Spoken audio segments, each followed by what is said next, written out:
Well, hello and welcome to Planet Bollywood. What's up, people? I'm Kunal Saluja. And I'm Gunjan Seni, the show that brings you all the updates from glamour, fashion, Bollywood and social media. लेकिन show में आगे बढ़ने से पहले, let's take a look at the headlines. Virat Anushka अब England series के दौरान साथ नहीं आएंगे नजर. टीम मैनेजमेंट ने लिया डिसीजन. करण जौहर के 2 हीरो प्रोजेक्ट के लिए रणवीर सिंह का नाम हुआ फाइनल. सनी लियोनी की लाइफ पर बनी वेब सीरीज हुई लीक. राजकुमार हिरानी ने फिल्म संजू को लेकर चल रही कंट्रोवर्सीज पर किया रिएक्ट. टीम मैनेजमेंट ने इंडियन क्रिकेटर्स को कहा कि for the next England test series family and wives will not be allowed. Virat Anushka के फैंस के लिए है बुरी खबर. इंग्लैंड में अब नहीं दिखेगा विरुष्का का रोमांस.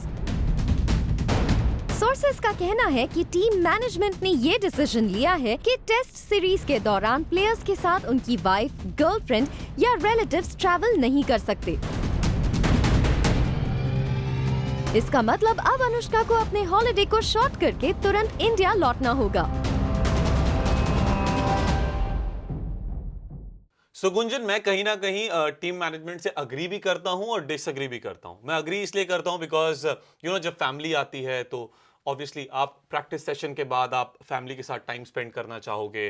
फॉर एग्जांपल बहुत सारे क्रिकेटर्स उनकी वाइफ आई थी तो अब एक आउटिंग बनती है सबकी. बाहर जाके आप शायद कुछ खा भी लेते हो, शॉपिंग करने जाते हो तो प्रॉपर बॉडी को रेस्ट नहीं मिलता है. फिर अगले दिन सेशन में या फिर मैचेस में पूरा उतना 100% नहीं दे पाते. डिसएग्री इसलिए करता हूं क्योंकि T20 जीते भी थे जब फैमिली थी वहां पर. ठीक है, तो लेकिन एक पॉइंट है because team management safe play करना चाहती है बिकॉज वनडे सीरीज हार गई और अब टेस्ट सीरीज आ रही है. टेस्ट सीरीज काफी ज्यादा टफ होती हैं, काफी टायरिंग होती हैं. So I mean somehow I agree with them. You do. Somehow. I don't, because I feel that these are really grown up players जो अपनी responsibility ले सकते हैं. And somewhere you are trying to tell them कि आप अपनी personal life कैसे जिएं. I mean it's like telling कि अगर आप ऑफिस में काम करके घर वापस जा रहे हैं तो आप प्लीज अपनी फैमिली को मत मिलिएगा क्योंकि you will stay up late at night and कल सुबह आप टाइम पर नहीं आ पाएंगे. I mean this is a responsibility we all take, that how we want to spend our personal time. फिर भले वो कुछ घंटे क्यों ना हो. And वैसे ही अगर players जब हमेशा और and they travel a lot. It's not that one off trips जिसमें इनको जाना है, काम करना है और खत्म कर आना. It's not one of those conferences जो आप जा रहे हैं. It is their life. Traveling is their life, and not being able to spend their time with their spouses, with their girlfriends or wives. Personally भी I think psychologically also it can create some kind of imbalance for them. अगर उनको ये एक safe space मिल सकता है, if they can feel that their family is with them in these very tiring times, तो क्यों नहीं? I mean, I don't see I think somewhere we are really getting to their personal life and But Gunjan, so when you are representing India, you can't take chances, right? And like I've said, somehow I agree and somehow I disagree because हम T20 series जीते जब उनकी family members थे वहां पर. हम one day हारे क्योंकि नहीं थे. So मैं वही कहना चाहूंगा, क्या होता है ना, फॉर एग्जांपल आप अपनी फैमिली के साथ कहीं बाहर जा रहे हो, आप काम भी कर रहे हो. अब यूजुअली अगर आपको टाइम मिलेगा आप जाओगे, रेस्ट करोगे. लेकिन फैमिली मेंबर्स है वहां पे, यार चलो शॉपिंग करते हैं, चलो डिनर पे चलते हैं, लाइक कहीं बाहर चलते हैं, एक गेट टुगेदर सबका बन जाता है. थोड़ा सा रेस्ट नहीं मिल पाएगा. And I mean, you are representing India. अब no one wants to take chances, point. But right? can I say something? Yeah, come on. ऐसा भी होता है ना कि हम ऐसे singles trip पे जाते हैं. I mean, like we've just gone for a work trip and we are all singles. We are not carrying our boyfriends, girlfriends or whoever with us. लेकिन फिर हम रात को लेट तक chill करते हैं. लेकिन आप डेली नहीं जाते. पर जा भी सकते हैं. नहीं, कभी चाहे तो. But you are not representing India वहाँ पे. And I'm saying maybe team management is trying to play safe क्योंकि अभी वो हारे हैं एक series.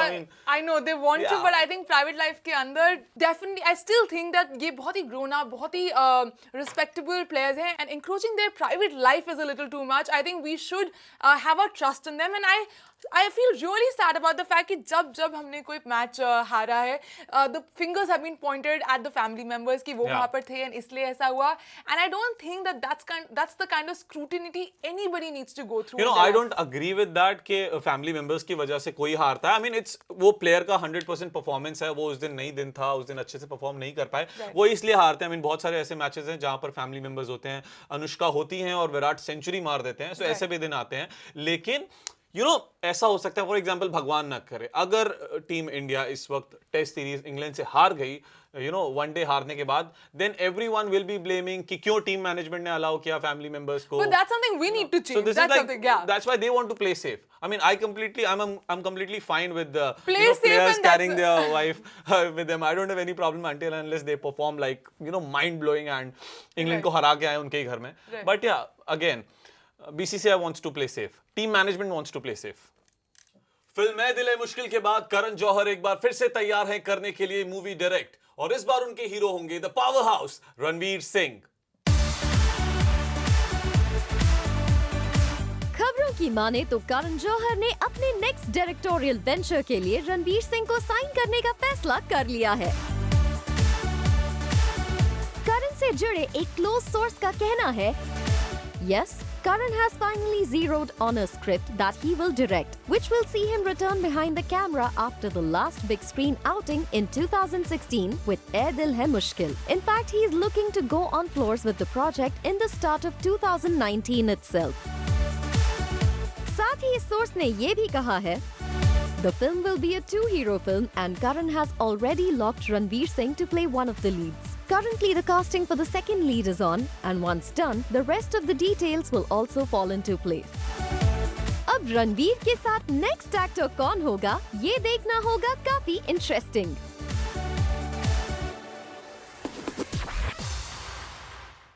It's going to be a great team, Kunal. मतलब एक दो हीरो की मूवी होने वाली है. Karan Johar is going to direct it. Ranveer Singh is already signed up, and I'm wondering who could be the other hero. मैं बताऊं कौन? I know you have I ideas. personally feel Ranbir Kapoor हो सकते हैं, because कुछ time पहले रणबीर कपूर ने कहा था that he would love to work with Ranveer Singh, and Ranveer Singh has also said that he wants to work with Ranveer Kapoor. Exactly, एक ऐसा एक्टर जो रणवीर सिंह को अभी टक्कर दे सकता है, like neck to neck has to be Ranveer Kapoor. So I hope the filmmakers are thinking what we are thinking. And Karan Johar shares a good bond with both of them. So Ranbir Kapoor के साथ trilogy बना रहे हैं ब्रह्मास्त्र, and Ranveer Singh के साथ भी काम कर रहे हैं. So I think it will be like next level thing अगर ये दोनों एक साथ आ जाए, रणबीर कपूर एंड रणवीर सिंह. बट हाँ, इसमें एक्ट्रेस दीपिका पादुकोण होंगी क्या? That's a good point, but I think Karan Johar himself has also spoken about कि कैसे ये जब दो हीरो, दो लीड्स वाली मूवीज जब बनानी पड़ती हैं, it becomes really difficult because heroes are very picky about their roles, they're very picky about हाँ, उसे ज्यादा टाइम क्यों मिला, उसे ज्यादा स्क्रीन स्पेस क्यों मिला. Exactly, and can Ranveer, and if it's going to be Ranveer or whoever it's going to be the second person Ranveer Singh के opposite, क्या ये वो insecurity छोड़कर एक बढ़िया story, एक बढ़िया role के लिए can they do this? Well, for that we'll have to wait and watch. लेकिन अगर करण जौहर रणबीर कपूर को रणवीर सिंह के ऑपोजिट लाने में हो जाते हैं कामयाब, तो शायद हमें बॉलीवुड की कुछ आइकॉनिक जोड़ीज हैं, like Karan Arjun and Salman Aamir from अंदाज अपना अपना, कुछ वैसी जोड़ी मिल सकती है. बिल्कुल, and what magic Karan is going to create, what jodis are going to come on screen, इसकी information हमें धीरे धीरे आएगी, and once that comes we'll keep you posted. So let's wait and watch.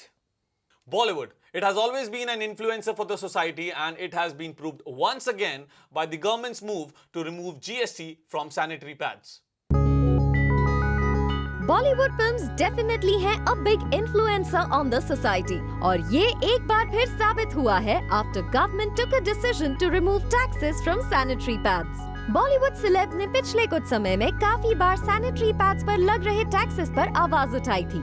यहाँ तक कि अक्षय कुमार ने पैडमैन फिल्म बनाई थी जो कि इस इम्पोर्टेंट इशू पर बेस्ड थी. I could be wrong, but let's just say कि the whole story, the first step was probably through Twinkle Khanna's book, The Legend of Lakshmi Prasad. I mean, Bollywood में mainstream में जब ये conversation start हुआ, her book played a very big role.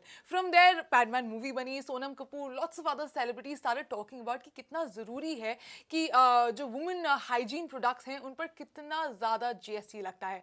And problem still not solved क्योंकि 12% GST अगर कम हुआ है, लेकिन उसके बाद भी there is a long way for us to go क्योंकि 80 to 90% of Indian women can still not afford it. But Gunjan, the best part is कहीं से शुरुआत तो हुई. एक समय था जब बहुत सारे लोगों ने इस बहुत इंपॉर्टेंट टॉपिक को नकार दिया. उन्होंने सोचा यार ये कोई बहुत इंपॉर्टेंट इशू नहीं है, but as I said earlier, कहीं से शुरुआत तो हुई, ऑल्दो अभी सिर्फ 12% जीएसटी ही हटा है, and obviously like you said बहुत सारे लोग अफोर्ड नहीं कर सकते, लेकिन government is taking initiatives. Government बहुत सारी जो कंपनीज हैं जो सैनिटरी नैपकिन्स बनाती हैं उनसे बात कर रही है, government is asking the exact making charges, and may be शायद कुछ रेगुलेशंस लगाए जाएंगे। जी हाँ, और वैसे ही द मूवी जिनसे इंस्पायर थी, द इंडियन पैडमैन, उनकी अपनी कंपनी परी जो एक्चुअली अफोर्डेबल कॉस्ट पर ये सैनिटरी पैड्स अवेलेबल करती है, अभी वो सबको अवेलेबल नहीं है। I mean the market, it has not been marketed properly, लेकिन देयर इज अ प्रोडक्ट जो काफ़ी चीप प्राइस पर आपको अवेलेबल हो सकता है। And I think government needs to come in and make sure कि अगर एक इंसान ऐसा कर सकता है, then why can't foreign companies also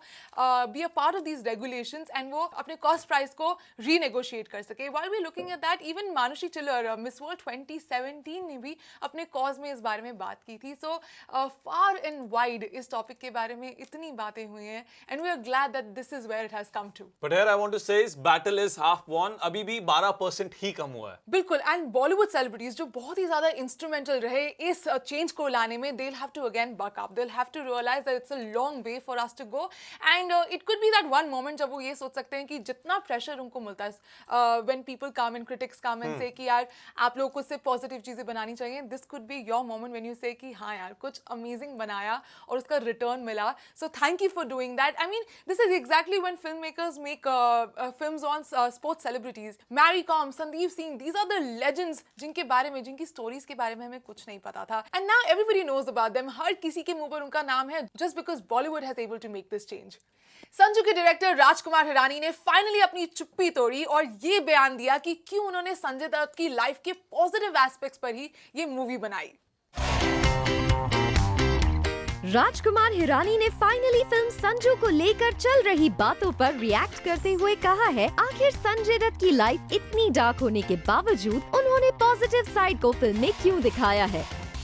Dad had a huge influence on me. I really look up to him for his brave acts. He was an outspoken man. For him, if it was the right thing, he would stand up for the smallest guy around him. I guess I get attracted to those things. Even in Sanju, when it came to the parts about Dutt Sahab and Sanjay, I was attracted to those parts. Similarly, friends have always had a similar influence in my life. I have had lovely friends. Even in this film, that part attracted me. In Sanju, there are too many colors. Some other filmmaker could have taken a dark side to that story. A film story can be told in different ways. My natural bent is to get attracted towards things that have been an influence in my life. Well, साफ है राजकुमार हिरानी यहाँ कहना चाहते हैं कि ये उनका creative call था कि वो फिल्म को कैसे ऑडियंस के सामने लेकर आए। तो ये पहले कह देते ना, ये जो पूरी कंट्रोवर्सी हुई, लोग यहाँ पे बैठकर सोच रहे हैं कि भाई क्यों इनका दोस्त बनकर इन्होंने सिर्फ पॉजिटिव चीजों के बारे में बात की। अगर आप यही स्टेटमेंट कुछ महीने पहले दे देते एंड अपने आप को डिफेंड कर लेते कि यार this is how I like to look at things, look at life, these are the things जो मुझे इंस्पिरेशन देती हैं, एंड दैट इज व्हाई मैंने बस इन चीजों को हैंड पिक किया एंड किया। It sounds like a really legit reason for somebody to do that. I mean हर डायरेक्टर का एक अपना थॉट प्रोसेस होता है। I mean mister Rajkumar Hirani likes to look at the positive side, and वही उन्होंने दिखाया संजय दत्त और उनके फादर का रिलेशनशिप, एंड संजय दत्त की लाइफ के जो अच्छे मोमेंट रहे हैं वो उन्होंने दिखाने की कोशिश की, ऑल्दो थोड़े से खराब मोमेंट्स भी दिखाए, बट मेजरली पॉजिटिव साइड पे फोकस किया। सो अगर लाइक यू सेड पहले ही बता देते दैट मुझे पॉजिटिव चीजें देखना ज्यादा पसंद है, तो इतनी कंट्रोवर्सी नहीं होती। सो अब राम गोपाल वर्मा आने वाले हैं नेगेटिव साइड लेके, बिकॉज उन्हें वो गैंगस्टर एंड ब्लैक साइड बहुत ज्यादा पसंद है, जहां पर उनका ऐसा कहना है कि वो संजू द रियल स्टोरी में जो 1993 बॉम्ब ब्लास्ट केस हुआ था और संजय दत्त के पास AK-56 पाई गई थी, उसके बारे में बिल्कुल डिटेल में जाकर मूवी बनाएंगे। सो या फाइनली इफ राजकुमार हिरानी ने हमें पॉजिटिव साइड दिखाया है, तो शायद अगर दत्त फैमिली से राम गोपाल वर्मा को परमिशन मिल जाए तो वो हमें नेगेटिव साइड भी दिखा सकते हैं। एग्जैक्टली और ना भी ये दिखाएं, this is ultimately a directors vision. इसमें कितना फिक्शन है, कितनी रियलिटी है, ये ऑब्वियसली मूवी शुरू होने से पहले वो हमें एज अ डिस्क्लेमर बताएंगे। And then what's our takeaway is on us. Definitely जैसे राजकुमार हिरानी ने भी काफी पॉजिटिवली पेंट करके पिक्चर दिखाई, हम में से कुछ लोगों को उससे प्रॉब्लम थी, and we saw the movie for the fictional movie that it was, and we questioned the reality of it. बिल्कुल इसी तरह से जब राम गोपाल वर्मा अपनी तरह की मूवी बनाएंगे, we'll see it for the action movie or for the dark movie or for the criminal thriller movie that it'll be, but we'll also question the reality in that also. है ना, it goes hand in hand. It's the creative liberty directors take, but the problem only comes जब वो इनके बारे में बात नहीं करना चाहते. Just like any other situation in life, जब दूसरी पार्टी बात नहीं करती ना, तो आप सोचते हैं कि भाई क्यों भागने की कोशिश कर रहे हैं. So don't भागो, stay right here and tell us what is it that you're doing, and we will support, we'll root for you like we're rooting for RGV's Sanju. The untold story of Karanjit Kaur, a story based on Sunny Leone's real life, has been leaked a day after its release. Let's have a look at the complete story. Sunny Leone की life पर बनी web series release के कुछ ही समय बाद internet पर leak हो गई थी और कई वेबसाइट्स पर इस सीरीज को इलीगली स्ट्रीम किया जा रहा था। लेकिन शो के मेकर्स ने प्रोएक्टिव स्टेप्स लेते हुए कई वेबसाइट से इस कंटेंट को हटवा दिया है। लेकिन फिर से इस लीक सीरीज कंट्रोवर्सी के बाद पायरेसी को लेकर भी बात शुरू हो गई है। Finally, the time is here जब हमारे पास कुछ ओरिजिनल कंटेंट, द कंटेंट जो सेंसर नहीं हो सकता है, कंटेंट जो हम टीवी पर बहुत सालों से देखने का वेट कर रहे थे, is now available on a new platform which is the digital platform. And जब पायरेसी ऐसे प्लेटफॉर्म को हिट करती है in the very crucial time जब ये अपना फाउंडेशन बना रहे हैं, when the bigger companies are actually looking at and investing in it, and उस टाइम पर जब ऐसे केसेस बाहर आते हैं ना, it becomes a really big deal, क्योंकि आगे का future for us to get good content as an audience and for them to create new content, for companies to invest in this platform, ये सब कुछ दांव पे लग जाता है. You know, finances का काफी ज्यादा नुकसान होता है because एक एपिसोड शूट करने में काफी ज्यादा पैसे लगते हैं. For example, talk about Sacred Games. For example, उसमें Nawazuddin Siddiqui, Saif Ali Khan. You can imagine the amount of money जो उन्होंने spend किया होगा. And same with Sunny Leone's biopic जो कि अभी आ रही है, The Untold Story of Karanjit Kaur. हाँ, and जैसे ही ये एपिसोड लीक हो जाते हैं, there is no amount of revenue that these makers can make from it anymore. And जब ये उनके बिजनेस पर हिट करने लग जाएगा, our digital platform is going to nose dive. And piracy आज से नहीं, काफी लंबे टाइम से हमारे इंडियन सिनेमा पे इफेक्ट डाल रही है. बहुत सारे लोग हैं जो पायरेसी करने से डरते भी नहीं, बिकॉज लॉज इतने ज्यादा स्ट्रिक्ट नहीं. आप सड़क पे साइड पे चल रहे हो, आपको 30-30 रुपए में म्यूजिक सीडीज मिल जाती हैं, आपको 30-40 रुपए में 3-4 मूवीज को क्लब करके एक सीडी में डाल के आपको दे देते हैं. And people actually go and purchase those CDs. I mean, it's our responsibility. अगर हम नहीं खरीदेंगे तो वो बेचेंगे किसे? So two things. सबसे पहले तो the stricter rules by government कि भाई लोग डरें पायरेसी करने से पहले, and secondly the personal responsibility, क्योंकि हम चाहते हैं कि हमें content मिले, हम चाहते हैं कि as an audience we get to see lot of new stuff जो हम television हमें नहीं दे पा रहा है. So if we want that, वो personal responsibility somewhere we'll also have to take कि ऐसे pirated content हम consume ही ना करें. So for Karanjit Kaur's the story, the untold story of Sunny Leone also, I would like to say कि it's really sad what has happened. I hope the case has now been filed and उसका कुछ response आ सके. The person gets caught जिसने actually ये बहुत ही गलत काम किया है. But on our end also, if you find the pirated content, please उसको बढ़ावा मत दीजिए. Don't watch it. Still go on the app that has made the web series and watch it there, because we want some of these very unconventional stories, unconventional content to come on screen. Bollywood actors सिर्फ entertainment में नहीं बल्कि business industry में भी अपना बस create कर रहे हैं. प्रियंका और सलमान एक बहुत ही फेमस मैगजीन के 500 मोस्ट इन्फ्लुएंशियल बिजनेस लीडर्स की लिस्ट में हुए शामिल. Let's take a look.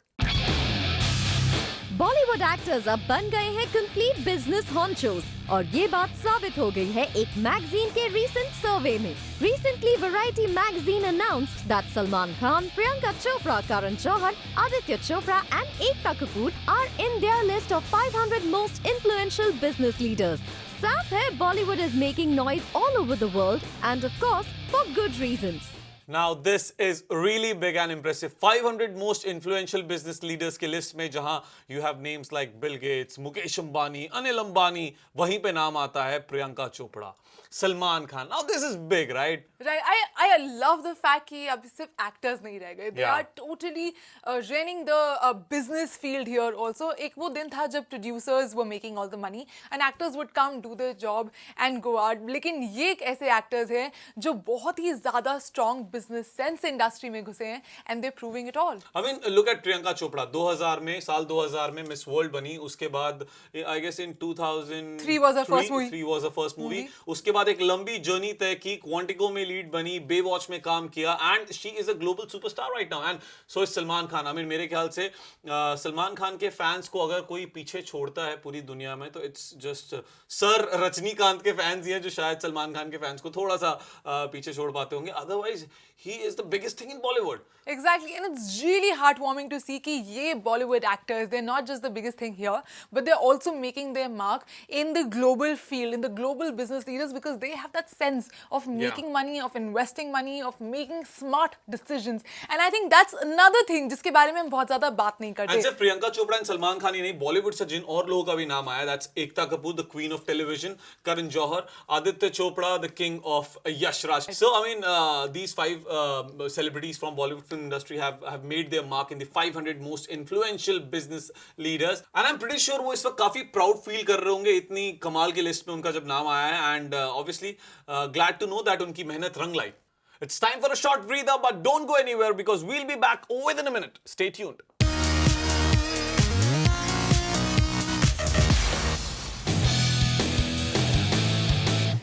आपके favorite Bollywood celebrities who are spot at different places. Let's talk about their style statement, starting with Twinkle Khanna. She was wearing a checkered blazer with a white printed t-shirt and blue flared denims. With white sneakers, she carried a nude bag. Her look was very comfortable and appropriate for the airport. Kangna wore an off-white sari with a favorite Dior bag, big sunglasses, and the bun completed her look. She looked absolutely gorgeous and comfortable. Well, let's talk about Khiladi Kumar. He is the only actor in Bollywood who can carry anything and everything. In fact, he can carry a onesie, that too with swag. He was wearing a tropical print blue onesie and a cool backpack with camel-colored sneakers. We also spotted Junior Bachchan. He was wearing a white hooded t-shirt and straight-fit denim with camouflage bomber jacket and white sneakers and cool aviators. He was looking dapper. Looking at Priyanka Chopra, you hoped that she was walking towards you, but she wasn't. Wearing the crochet white crop top with a white cardigan and blue flared denims, she wore white mules and can never go wrong with her look. She looked smoking hot in that attire. Wahin Parineeti was wearing a black turtleneck top with the black knee, ripped jeans and white sneakers. She carried a beige Gucci bag and wore big black sunglasses. Her look was very boring and dated. I was not quite impressed. Aditi Rao Hydari looked cute in black V-neck t-shirt with blue denim shorts and white sneakers. Her shorts had cute patchwork. She paired it with a big black bag and black sunglasses. Her look was pretty casual. Aishwarya Rai Bachchan was seen wearing a black midi dress with black patent loafers. The red lips absolutely completed her look. While we get the inspiration from our favorite Bollywood celebrities, some were a hit and some not so much. But Zoom and Mantra would still like to give them a big thumbs up. Well, that's all for this episode of Planet Bollywood. But before saying tata bye-bye, let me tell you what are we wearing today. Yes, starting with me, I am wearing a printed white Bardor top with rust bootcut trousers and I've paired this with pink sandals. And I'm wearing a black printed t-shirt with blue leather jacket, black denims and tan loafers. And if you like our look, then go to Myntra.com. I'm Kunal Saluja. And I'm Gunjan Saini. We'll see you tomorrow, same time, same place. Until then, keep watching Zoom, styled by Myntra.